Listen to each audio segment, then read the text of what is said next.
Audio Jungle. आ सकता है।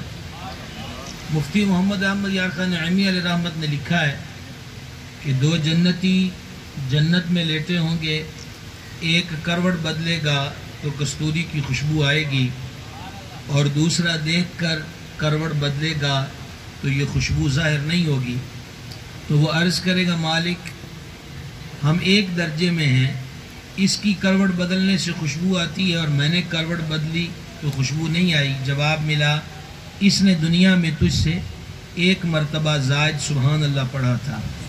तो इससे मालूम हुआ कि जिस तरह दुनियावी स्टेटस, दुनियावी शान व शौकत में तरक्की व उरूज के लिए हम हर मुमकिना कोशिश करते हैं, इसी तरह कब्र और हशर के तरक्की व उरूज के लिए कोशां रहना चाहिए।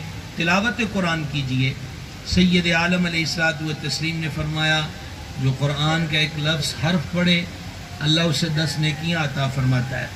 जुमा का दिन आ गया, वालिदैन में से कोई फौत हो गया तो जुमे की छुट्टी इबादत के लिए ही थी, अगरचे इस वक्त को भी दीगर कामों की तरफ माइल कर दिया गया। फरमाया, जो जुमा के दिन माँ बाप या दोनों में से एक की कब्र पर जाए और सूरह यासीन शरीफ पढ़े, वहीं खड़े खड़े उसे भी बख्श दिया जाता है और कब्र वाले माँ बाप की भी बख्शिश फरमा दी जाती है। बस स्टैंड पर बस के इंतज़ार में, एयरपोर्ट पर जहाज़ में सवार होने के लिए या फिर कार में, बस में सफ़र पर जा रहे हैं, गाने सुनकर, मोबाइल पर गेम खेलकर, फेसबुक और दीगर सोशल मीडिया के जो प्लेटफार्म में उनके इस्तेमाल में भी वक़्त गुजर सकता है और यही वक़्त कलमा तैयबा और दुरूद शरीफ पढ़ने में भी गुजर सकता है। सैयद आलम शफी आज़म सल्लल्लाहु ताला अलैहि वसल्लम ने इरशाद फरमाया, हदीस पाक का मफ़हूम है कि जिसका आखिरी कलाम ला इलाहा इल्लल्लाहु मुहम्मदुर रसूलुल्लाह सल्लल्लाहु अलैहि वसल्लम हुआ, जन्नत में दाखिल कर दिया जाएगा। अभी चंद रोज़ कबल हमारे इसी शहर का एक सानिया, एक हादसा हुआ कि एक ही फैमिली के अफराद लुक़मा अजल बने हादसे में। किसी को भी खबर नहीं होती कि उसकी ज़िंदगी के ये कौन से लम्हात जारी हैं, आखिरी लम्हात भी हो सकते हैं। तो वो लम्हात गेम खेलते आ जाएं, फजूल और बेहुदा काम करते आ जाएं, ये दुरुस्त अमल है? या वो लम्हात तिलावत कुरान करते, दुरूद शरीफ पढ़ते और कलमा तैयबा पढ़ते हुए आ जाएं? फिर इरशाद फरमाया, जाने आलम अलैहिस्सलातु व तस्लीम ने, जवानी को बुढ़ापे से पहले गनीमत जानो। जवानी में सरतपा इंसानी वजूद पूरी कुव्वत में होता है, देखने, सुनने, चलने फिरने, सूंघने की तमाम तर कुव्वतें उरूज पर होती हैं।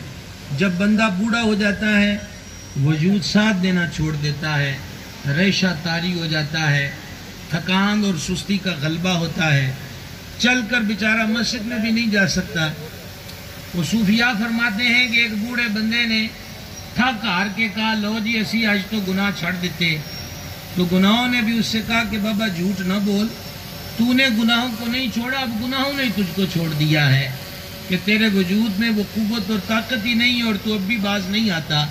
तो जवानी जो है, इसके अंदर होश भी सलामत होते हैं, लेकिन अगर इसे जोश से बचा लिया जाए और जवानी को महबूब की दीवानगी में मुब्तला कर दिया जाए, तो सैयद आलम अलैहिस्सलाम के फरमान अक़दस का मफ़हूम है कि वो आंसुओं के कतरे जो अल्लाह को बड़े पसंद हैं, उनमें से एक कतरा वो है कि नौजवान तन्हाई में अल्लाह को याद कर रहा हो और अल्लाह की मोहब्बत या उसके खौफ में उसकी आंख से जो आंसू छलकता है, वो आंसू रब्बुल इज़्ज़त को बहुत ज़्यादा पसंद है। जवानी भी ढलती है। कब्रिस्तान के कतबे बताते हैं कि वहाँ सिर्फ बूढ़ों के जनाजे नहीं लाए जाते, बल्कि जवानों की मैयतें भी कब्रिस्तान में कब्रों की नज़र की जाती हैं। शायर ने कहा था, ढल जाएगी ये जवानी जिस पे तुझको नाज है, तू बजा ले चाहे जितना 4 दिन का साज है। जवानी वही अच्छी जो अल्लाह रसूल की इबादत व बंदगी में गुजर जाए। जब हम इबादत व बंदगी की बात करते हैं तो अमूमन ज़हनों के अंदर ये सवाल पैदा होता है कि शायद ये मौलाना लोगों की मुराद ये है کہ فقط تسبیح لے کر مسجد کے ایک کونے میں سمٹ کر بیٹھ جایا جائے اور دنیا کا کوئی اور کام نہ کیا جائے، اس سے یہ مراد ہرگز نہیں ہے۔ اگر وہ کہنے والے نے کہا تھا اگر تو قدردان ہو جائے تو ہر رات ہی شب قدر ہو سکتی ہے، اسی طریقہ کے ساتھ کوئی کاروبار کر رہا ہے، کوئی ملازمت کر رہا ہے، زندگی کے دیگر شعبوں کے ساتھ وابستہ ہے، وہ وہاں صداقت، سچائی، امانت اور دیانت ان امور اور ان اصولوں کو اپنائے رکھے۔ تو حدیث پاک سنانا چاہوں گا جس سے یہ ساری بات سمجھنے میں آسانی ہوگی۔ فرمایا اللہ کے حبیب کریم علیہ الصلوۃ والتسلیم نے، جو رزق حلال کمانے کے لیے ذلت کی جگہ پہ کھڑا ہوا وہ اللہ کے ہاں مجاہد فی سبیل اللہ کی طرح ہے، اور مجاہد فی سبیل اللہ کھائے پیے بھی تو ثواب پاتا ہے، اور وہ لمبی تان کے سو بھی جائے تو تب بھی اسے ثواب سے نوازا جاتا ہے۔ تو جوانی کو حدیث شریف میں ہے قیامت کے 5 سوال ہوں گے، جن میں سے 2 سوال یہ ہیں عمر کس طرح گزاری، اور دوسرا سوال جوانی کن کاموں میں خرچ کی۔